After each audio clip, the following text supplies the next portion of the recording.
నమస్తే. ద్వైపాక్షిక వాణిజ్యం, సుంకాలు అంటే టారిఫ్లు, ముంబై పేలుళ్ల నిందితుడి అప్పగింత, F-35 విమానాల కొనుగోలు, గ్యాస్ ఆయిల్ దిగుమతులు, అమెరికాలో భారత వ్యతిరేక శక్తులకు బ్రేక్ వేయడం, భారత్ విషయంలో సీమాంతర ఉగ్రవాదం, సరిహద్దు వివాదాలు, బంగ్లాదేశ్ అంశం, ఇలా పలు కీలకమైన ముఖ్యమైన అంశాలపై, రష్యా ఉక్రెయిన్ యుద్ధం వంటి వాటిపై రెండు అగ్రరాజ్యాల అధినేతలు చర్చించుకున్నారు. అయితే అందులో ముఖ్యమైనది వాణిజ్యం. వచ్చే 5 ఏళ్లలో కనీసం $500 బిలియన్ వాణిజ్యం, ద్వైపాక్షిక వాణిజ్యం జరగాలని ఒప్పందం చేసుకున్నారు, లక్ష్యంగా పెట్టుకున్నారు ఇరు దేశాల అధినేతలు కూడా. అంటే రెండు దేశాల మధ్య ప్రస్తుతం జరుగుతున్న ట్రేడును రెట్టింపు చేయడం అన్నమాట, చేయాలని నిర్ణయించారన్నమాట. ప్రస్తుతం అమెరికా భారత్ మధ్య $200 బిలియన్ వాణిజ్యం జరుగుతోంది. అయితే అందులో $35 మిలియన్ ట్రేడ్ డెఫిసిట్ ఉంది. ట్రేడ్ డెఫిసిట్ అంటే అమెరికా నుంచి మనకు దిగుమతులు తక్కువ ఉన్నాయి, మన నుంచి అమెరికాకు ఎగుమతులు ఎక్కువగా ఉన్నాయి. దాన్ని తగ్గించేందుకు తమ దగ్గర ఉన్న అపారంగా ఉన్న చమురు, గ్యాస్ కొనాలని ట్రంప్ ప్రతిపాదించాడు భారత్కి. అయితే మోదీ వెంటనే ఏం ఊకొట్టలేదు, ఒప్పుకోలేదు. తమ దేశ ప్రయోజనాలకు అనుగుణంగా నిర్ణయం తీసుకుంటాం, ఆ మేరకు మున్ముందు చర్చలు ఉంటాయని చెప్పారు. అంటే ట్రంప్ అన్నమాట. మా దగ్గర ఆయిల్, గ్యాస్ నిల్వలు భారీగా ఉన్నాయి, ఇండియాకు వాటి అవసరం ఉంది, అందువల్ల భారత్ మా నుంచి ఆయిల్, గ్యాస్ పెద్ద ఎత్తున కొనుగోలు చేస్తుంది అని ట్రంప్ చెప్పగానే ఏమాత్రం కమిట్మెంట్ ఇవ్వలేదు. ట్రంప్ లాగే నేను కూడా మా దేశం గురించి, మా దేశ ప్రయోజనాల ఆధారంగానే ముందుకెళ్తాను అని చెప్పారు. 2-3 సందర్భాల్లో ఈ మాట అన్నారు మోదీ. ఏది చేసినా నా దేశ ప్రయోజనం కోసం చేస్తాను. ట్రంప్ కూడా దేశ ప్రయోజనాలు ముఖ్యం, ఆ విషయంలో నేను అంతే ట్రంప్ను ఫాలో అవుతాను. మాకు కూడా నేషన్ ఫస్టే, మాకు కూడా నేషనే ఫస్ట్. అయితే ఈ మాటల ఆంతర్యం, మోదీ ఈ మాటల ఆంతర్యం మనకు ఇప్పుడు కొంచెం అర్థమైంది, ముందు కనిపిస్తుంది. ఇక మోదీ ఇంకొక మాట అన్నారు, తమది మెగా భాగస్వామ్యం. అంటే making India great again, making America great again. రెండు దేశాలు, ఆ నినాదంతో వెళ్తున్న రెండు దేశాలే కూడా మెగా పార్ట్నర్షిప్. ఇక చైనా బెల్ట్ రోడ్డు ప్రణాళికను అడ్డుకునేందుకు IMEC అంటే ఇండియా మిడిల్ ఈస్ట్ కారిడార్ ఏర్పాటు, US UAE ద్వారా ఇండియా, వెస్ట్ ఏషియా, యూరప్ కొత్త వాణిజ్య మార్గం ఏర్పాట్లపై కూడా చర్చించారు. గతంలోనే రెండు దేశాల మధ్య కుదిరిన సివిల్ న్యూక్లియర్ డీల్ ఆధారంగానే భారత్లో అణు విద్యుత్ ఉత్పత్తి కేంద్రాలను స్థాపించడానికి కూడా అమెరికా సహాయం చేయనుందన్నమాట. మొదట్లో కొన్ని ముఖ్యమైన అంశాలను ప్రస్తావించుకున్నాం కదా, దాంట్లో కొన్నిటి గురించి వివరంగా చెప్పుకుందాం. అమెరికాలో భారత వ్యతిరేక శక్తుల పని అయిపోయినట్టే, ఆ శక్తుల్ని ఇంకా బ్రేక్ చేయడమే. సంయుక్త ప్రకటనలో మరొక ముఖ్యాంశం ఇది. అంటే నార్కో టెర్రరిస్టులు, మానవ ఆయుధ అక్రమ రవాణాదారులు, అలాగే ప్రజా దౌత్య భద్రత, రెండు దేశాల సార్వభౌమత్వం, ప్రాదేశిక సమగ్రతకు ముప్పు కలిగించే ఇతర శక్తులను కట్టడి చేసే చర్యలపై చట్టం అమలు సహకారాన్ని బలోపేతం చేయడం ముఖ్యాంశంగా మాట్లాడుకున్నారు ఇద్దరు కూడా. ఎందుకంటే డ్రగ్స్, అక్రమ మానవ రవాణా కెనడా, మెక్సికో నుంచి భయంకరంగా ఎదుర్కొంటుంది అమెరికా. అదే సమయంలో భారత వ్యతిరేక శక్తులు అమెరికాను చికాకు పెడుతున్నాయి. అందులో ఖలిస్తానీలు. అమెరికా కేంద్రంగా జరుగుతున్న సిక్ ఫర్ జస్టిస్ పనైపోయినట్టేనని చెప్పొచ్చు. ఇక అక్కడ చట్టాలను అడ్డు పెట్టుకుని ఇష్టారాజ్యంగా వ్యవహరిస్తోంది ఆ సంస్థ. వారిని ప్రోత్సహించింది కూడా అమెరికా డీప్ స్టేటే. పత్వంత్ సింగ్ పన్నును వైట్ హౌస్కి ఇన్వైట్ చేశాడు బైడెన్. ఇప్పుడు ఇక వాళ్ళకి చిక్కే, ఆ సిక్కు సంస్థకు చిక్కే, వాళ్ళ నెట్వర్క్ బ్రేక్ అయిపోద్ది. ఇలా వాణిజ్యము, టెక్నాలజీ సహా ముఖ్య రంగాల్లో భాగస్వామ్యంపై చర్చలతో పాటు నార్కో టెర్రరిజం, మానవ ఆయుధ అక్రమ రవాణా, ప్రజా దౌత్య భద్రతకు ముప్పు కలిగించే శక్తులపై చర్యల విషయంలో సీరియస్గా చర్చించారు రెండు దేశాల అధినేతలు కూడా. ఉమ్మడి ప్రకటనలో, సంయుక్త ప్రకటనలో ప్రధానమైన వాటిల్లో ఇది కూడా. ఎందుకంటే మనం చూసినాం, మరీ రెచ్చిపోతున్నారు ఖలిస్తాన్ వేర్పాటువాదులు. అమెరికా, కెనడాలు కేంద్రంగా భారత్ లక్ష్యంగా పనిచేస్తున్నారు. గురు పత్వంత్ సింగ్ పన్నుపై హత్యాయత్నంలో భారత్ అధికారుల ప్రమేయం ఉందని వాషింగ్టన్ ఆరోపించింది. హర్దీప్ సింగ్ నిజ్జర్ హత్యలో కూడా భారత్ ప్రమేయమే ఉందని కెనడా ప్రధాని జస్టిన్ ట్రూడో స్వయంగా ప్రధాని ఆరోపించారు.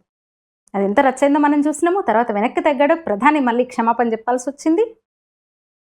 అయితే ఈ సందర్భంగా సిక్కు వేర్పాటువాద శక్తుల గురించి అడిగినప్పుడు నేరుగా పేరు తీయకపోయినా నేరాలు ఉగ్రవాదాన్ని ఎదుర్కోవడంలో భారత్ అమెరికా కలిసి పనిచేస్తాయని స్పష్టం చేశారు డొనాల్డ్ ట్రంప్. ఇక 2008 ముంబై ఉగ్రదాడులతో సంబంధం ఉన్నట్టుగా చెబుతున్న తహూర్ రానాను భారత్కు అప్పగించేందుకు అమెరికా ఒప్పుకుంది. లష్కర్-ఎ తోయిబాకు సహాయ సహకారాలు అందించినట్టు అమెరికా దోషిగా తేల్చింది ఆ కేసులో. అయితే ముంబై దాడుల్లోనూ అతను నిందితుడు. భారత్ ఎప్పటి నుంచో అడుగుతోంది తమకు అప్పగించమని. కానీ అతను రివ్యూ పిటిషన్ వేశాడు భారత్కు తనను అప్పగించొద్దని అమెరికా సుప్రీంకోర్టులో. కోర్టు తిరస్కరించింది. దీంతో భారత ప్రభుత్వానికి అప్పగించేందుకు మార్గం సుగమం అయిందన్నమాట.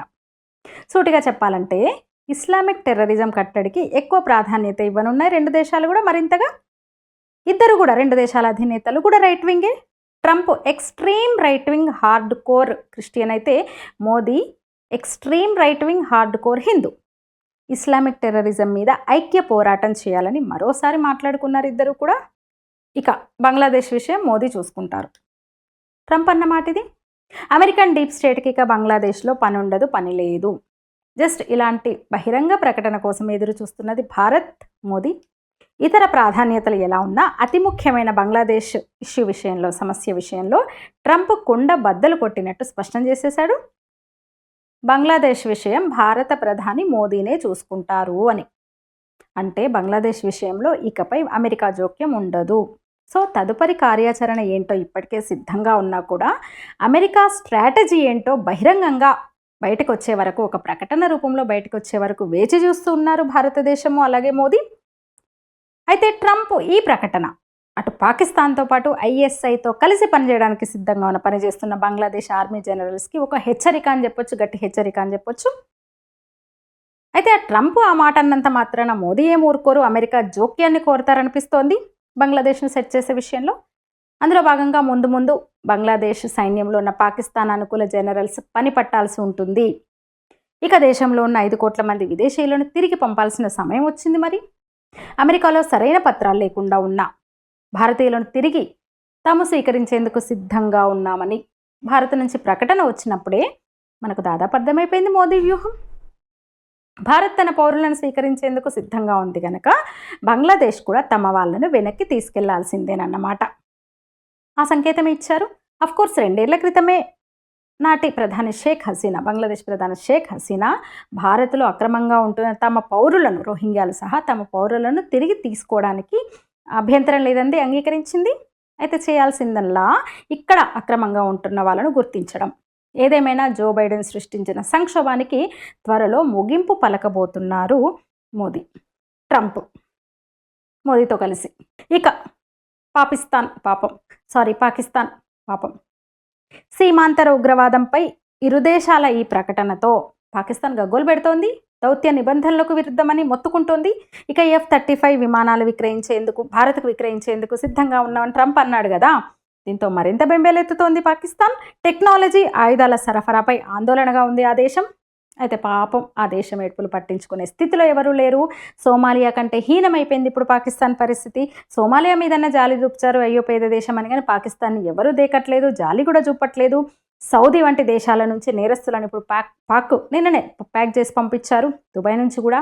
ప్రపంచానికి పాకిస్తాన్ చేసిన కాంట్రిబ్యూషన్ ఏంటంటే టెర్రరిజాన్ని ఇవ్వడం, బిచ్చగాళ్లను తయారు చేసి ఇతర దేశాలకు పంపడం. అందుకని ఇంకెవరు ఆ దేశం వైపు చూడరు, పట్టించుకోరు. అలా పూర్తిగా ప్రపంచ దేశాల్లో పాపాల పాకిస్తాన్ను ఒంటరిని, ఏకాకిని చేయగలిగారన్నమాట భారత ప్రధాని. అదే కాంగ్రెస్ పాలనలో మనం చూస్తే కొంచెం పోల్చుకుంటే పొరుగు దేశం వైభోగం మామూలుగా ఉండేది కాదు. మనం చూసిన మన్మోహన్ పాలన నుంచే చూసుకుంటే భారత్తో కలిపి అదే స్థాయిలో, సమాన స్థాయిలో పాకిస్తాన్ హోదా పెంచారు, కలిపి చూపించారు. భారత్ పాకిస్తాన్ కలిపి పలుకుతూ ఆ హోదానే సమానంగా చూపించారు. ఇప్పుడు ఆ పరిస్థితి లేదు.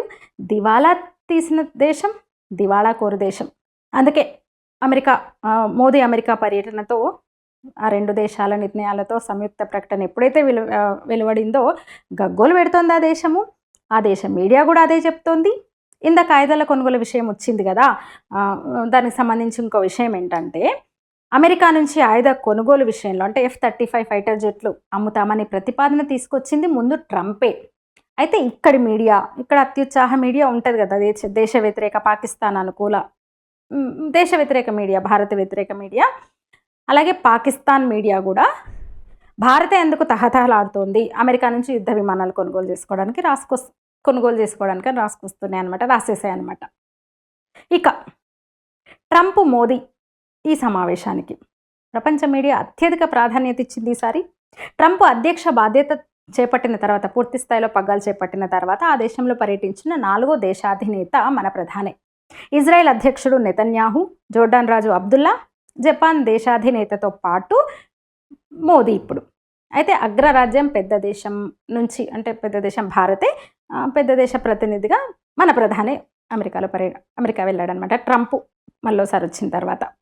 ఇక చైనా ప్రభావాన్ని ఎదుర్కొనే వ్యూహంలో భాగమే ఈ భేటీ. అంటే మోదీ పర్యటన, ట్రంప్ మోదీ భేటీ అని, వాణిజ్య ఒప్పందమే కీలకంగా ఇరు దేశాల అధినేతలు భేటీ అయ్యారని రకరకాలుగా మీడియాలో రాసుకొచ్చాయి. ముఖ్యంగా ట్రంప్ దూకుడుగా వెళ్తున్న, అంటే ఎక్కువ సీరియస్గా తీసుకున్న 2 విషయాలు, టారిఫ్లు ఒకటి, ఇల్లీగల్ ఇమిగ్రెంట్స్. ఇరుగా పొరుగా మిత్రుడా శత్రువా అని కూడా చూడకుండా టారిఫ్లు విధిస్తూ వస్తున్నాడు ట్రంప్. అయితే కెనడా, మెక్సికో, చైనాకు వార్నింగ్లు ఇచ్చి కాస్త తగ్గాడు. అంటే అక్రమ వలసలు, డ్రగ్స్, అక్రమ మారణాయుధాల స్మగ్లింగ్ తలనొప్పులు ఉన్నాయి అమెరికాకు. ఎందుకంటే ఆ 2 సరిహద్దు దేశాలతో, మరీ ముఖ్యంగా కెనడా, మెక్సికో.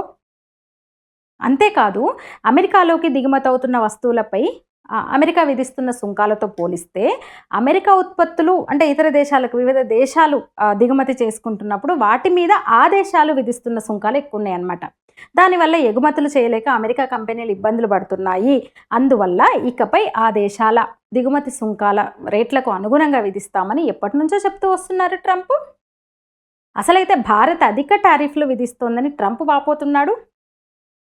తమకు పన్నులేస్తే మేము కూడా వేస్తాం, మీరు అధిక సుంకం విధిస్తే మేము కూడా అధిక సుంకం విధిస్తామని, అది తమ పరిపాలన విధానం అని స్పష్టం చేశాడు. పరస్పర టారిఫ్లను వర్తింపజేస్తామని కూడా స్పష్టం చేశాడు ఆయన. ఇదే సందర్భంలో మోదీ కూడా అన్నమాట, తన దేశ ప్రయోజనాల కోసం గట్టిగా నిలబడ్డం ట్రంప్ను చూసి నేర్చుకోవాలి అని మెచ్చుకుంటూ మోదీ అన్నమాట.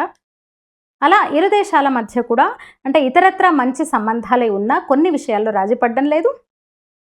అందులోనూ ట్రంప్ అయితే ఈ 2 విషయాల్లో దూకుడుగా వెళ్తున్నాడు, ముఖ్యంగా అక్రమ వలసల విషయంలో, టారిఫ్ల విషయంలో. అయితే కొత్తగా భారత్కి మాత్రమే టారిఫ్లు ఏమి విధించట్లేదు, అన్ని దేశాలకు కూడా సుంకాలను పెంచాడు. స్టీల్, అల్యూమినియంపై అయితే 25% టారిఫ్ వేశాడు అన్ని దేశాలకు కూడా. మనమేం తక్కువ తినలేదు.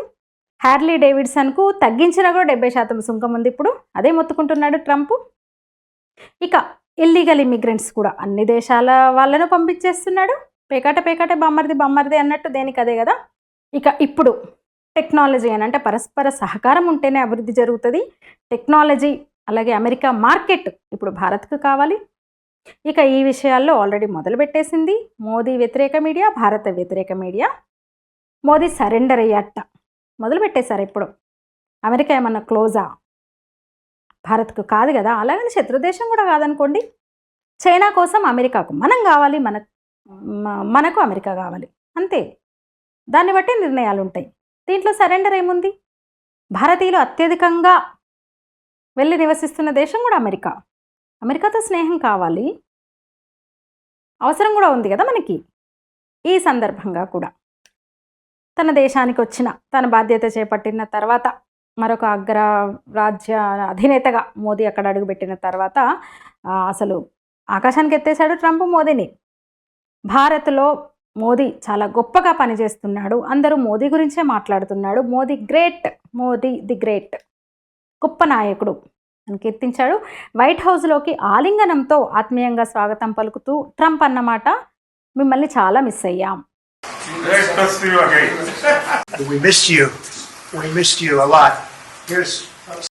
ఇక మోదీకి అందించిన అవర్ జర్నీ టుగెదర్ అనే పుస్తకంలో ట్రంప్ ఏమన్నాడంటే, మిస్టర్ ప్రధానమంత్రి గారు, మీరు చాలా గొప్పవారు, మీరు ఒక స్పెషల్ పర్సన్, ప్రత్యేకమైన వ్యక్తి. నా మిత్రుడు మోదీకి స్వాగతం పలకడం చాలా ఆనందంగా ఉంది. మోదీ నా చిరకాల మిత్రుడు. అయితే అన్నిటికన్నా అందరినీ ఆకర్షిస్తున్న ఇంకో మాట ఏంటంటే, మోదీని ట్రంప్ అన్నమాట బేరాలు ఆడడంలో మోదీ నిపుణుడు, మోదీని మించిన వాళ్ళు లేరు, బేరాలు బాగా ఆడతాడు మోదీ, నాకంటే మెరుగు, అందులో అసలు ఎవరు పోటీ కూడా రారు మోదీకి బేరాలు ఆడడంలో అన్నాడు. అది ఎక్కువ మీడియా ఎక్కువ దాన్ని కూడా ఎక్కువ ఫోకస్ చేస్తూ చూపిస్తోంది. ఇక అమెరికా కన్నా ముందు ఫ్రాన్స్ వెళ్ళారు మోదీ. భారత్ ఫ్రాన్స్ సంబంధాలు అత్యున్నత స్థితికి చేరిన సందర్భం ఇది. AI యాక్షన్ సమ్మిట్ కోసం మోదీ ఆ దేశం వెళ్ళారు, ఫ్రాన్స్ వెళ్ళారు. ప్రధాని హోదాలో ఫ్రాన్స్ వెళ్ళడం 6సారి. ఇక గత 2024 గణతంత్ర దినోత్సవానికి అతిథిగా ఇమాన్యుయల్ మ్యాక్రాన్ వచ్చారు మన దేశానికి. ఇప్పుడు మోదీ మార్సెల్ కూడా వెళ్ళారు ఫ్రాన్స్లో.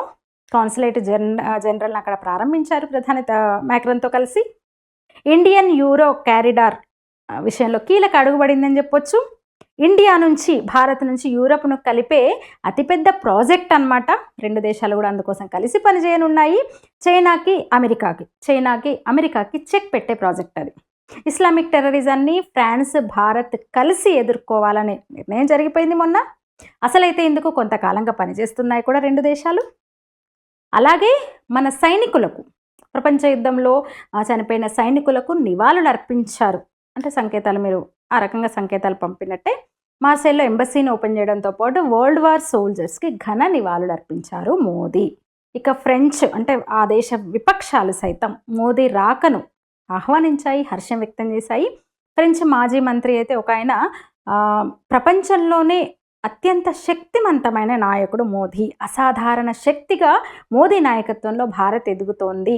అమెరికా, చైనా, రష్యాను బ్యాలెన్స్ చేసే సామర్థ్యం మోదీకి మాత్రమే ఉంది. ప్రపంచంలో 3 ప్రపంచ శక్తులను సమన్వయం చేసే శక్తి మోదీకి మాత్రమే ఉంది. ఫ్రాన్స్ మాజీ మంత్రి అన్నమాట.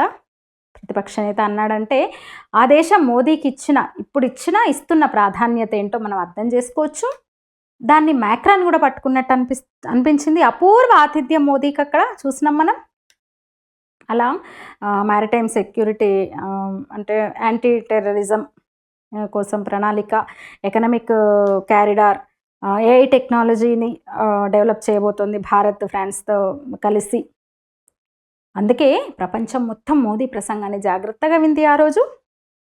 ఇక సెమీ న్యూక్లియర్ వెపన్స్, అణ్వాయుధాలను డెవలప్ చేయాలనుకుంటున్నాయి 2 దేశాలంటే ఎంత లోతుగా ఇరు దేశాలు కూడా వాటి భాగస్వామ్యం ఉందో మనం అర్థం చేసుకోవచ్చు. ఇక మోదీ ఫ్రాన్స్ టూర్ పైన కూడా అక్కడి పత్రికలన్నీ కూడా చాలా పాజిటివ్గా కొనియాడుతూ రాశాయి. ఒక్క విమర్శ కూడా లేదు, వ్యతిరేకత లేదు. ముస్లిం ఛాందసులు సగం ఏరియాను ఇన్ఫ్లుయెన్స్ చేస్తున్నారు అక్కడ ఫ్రాన్స్లో.